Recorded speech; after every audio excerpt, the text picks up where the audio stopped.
आप सभी दर्शकों का स्पिरिचुअल नॉलेज चैनल पर हार्दिक स्वागत है।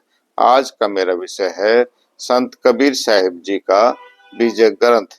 कबीर साहिब काशी नगर में, जो आजकल वाराणसी के नाम से जाना जाता है, कबीर चौरा नामक स्थान पर एक चबूतरा बना करके वहां सत्संग किया करते थे।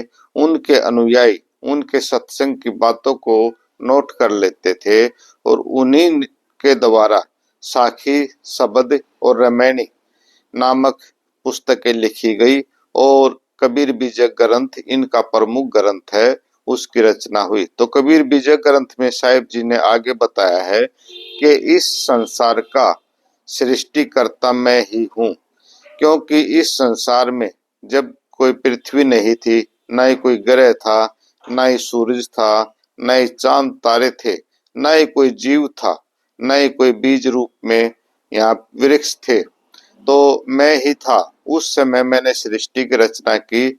मैंने अपनी शक्ति से काल निरंजन और अध्या को पैदा किया और इनके संयोग से तीन संतानें उत्पन्न हुई, जिन्हें हम ब्रह्मा, विष्णु और शिव के नाम से जानते हैं।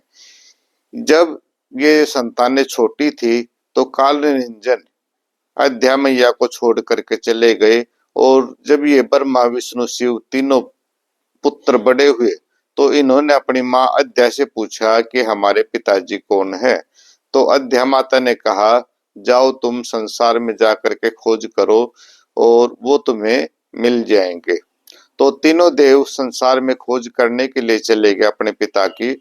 तो तीनों को उनके दर्शन नहीं हुए, क्योंकि वो काल निरंजन को खोज रहे थे और सतपुरुष महाराज का ध्यान उन्होंने नहीं किया। और सतलोक में जो सतपुरुष महाराज ध्यान करता है उनको भूल गए और उन्होंने अपना ध्यान ज्योत निरंजन यानी निरंजन पुरुष में लगा लिया और उन्हीं को ही इस संसार का रचयिता मान लिया।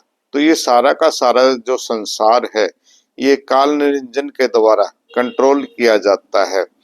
तो ब्रह्मा ने आकर के झूठ बोल दिया कि मुझे अपने पिताजी के दर्शन हो गए। तो माता अद्या ने कहा कि आप संतान संसार की उत्पत्ति करोगे, यानी संसार को निर्माण यानी उत्पत्ति का काम अद्या मैया ने भगवान ब्रह्मा को सौंप दिया। और भगवान विष्णु ने बताया कि उनको किसी काले नाग ने डस दिया था, इसलिए उनका रंग जो था वो नीला हो गया। तो भगवान विष्णु ने सच्चाई बोली। तो माता अद्या ने कहा, आप संसार के पालन करता होंगे, आप संसार के जीवों का पालन करोगे।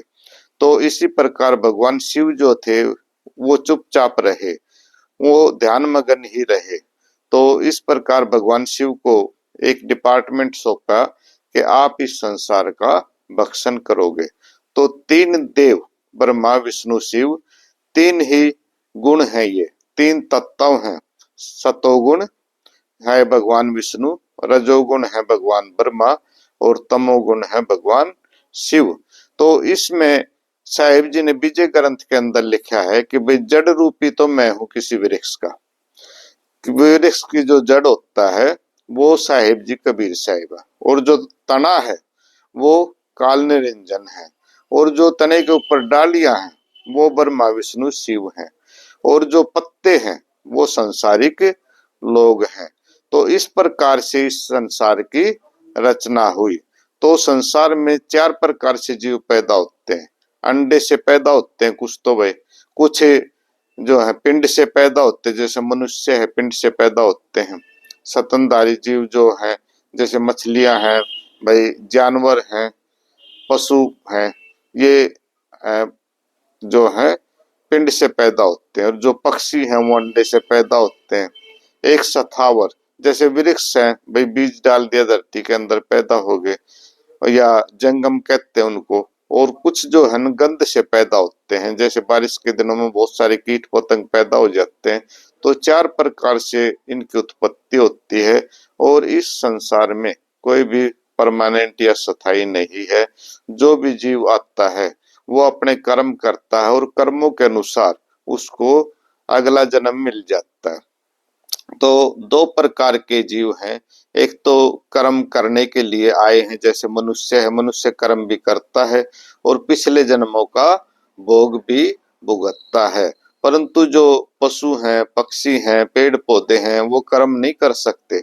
वो सिर्फ अपने पिछले जन्मों का भोग भुगतने के लिए ही आए हैं। जिसकी जितनी आयु होती है वो अपनी पूरी करके चले जाते हैं और उनको अपने कर्मों के अनुसार उनको जो है भोग भुगतने के बाद अपना नया शरीर मिल जाता है। इसी प्रकार मनुष्य जो जीवन है वो सर्वश्रेष्ठ बताया गया है, क्योंकि मनुष्य इस जन्म में रहते हुए पिछले कर्मों का भुगतान तो करता ही है, परंतु अगले जन्म के लिए अच्छे कर्म भी कर सकता है। तो ये संसार एक कर्म भूमि है। तो इस संसार की रचना साहिब कबीर साहिब जी ने की है और वही सृष्टि के पालनहार, रचने वाले और सृष्टि के करता है। जो उनके लोक में यानी सतलोक में जीव चला जाता है, इस कबीर बीज ज्ञान के द्वारा सतपुरुष महाराज को जीव आत्मा उस परमात्मा को मिल जाती, सृजनहार को मिल जाती है, तो उसका आवागमन से में मुक्ति हो जाती है और वो कभी भी जन्म मरण के चक्कर में नहीं बनती और वहां सभी प्रकार के सुख हैं। तो इस पृथ्वी पर रहते हुए हमें अच्छे कर्म करने चाहिए। तो आप कबीर बीजक के बारे में मेरी नेक्स्ट वीडियो, अगली वीडियो देखते रहें। इन वीडियो में मैं थोड़ा थोड़ा कर करके आपको कबीर साहिब के बीजक ज्ञान की व्याख्या कर रहा हूँ। तो वीडियो देखने के लिए आप सभी दर्शकों का बहुत बहुत धन्यवाद। बोलो साधो सत साहिब, साहिब बंदगी।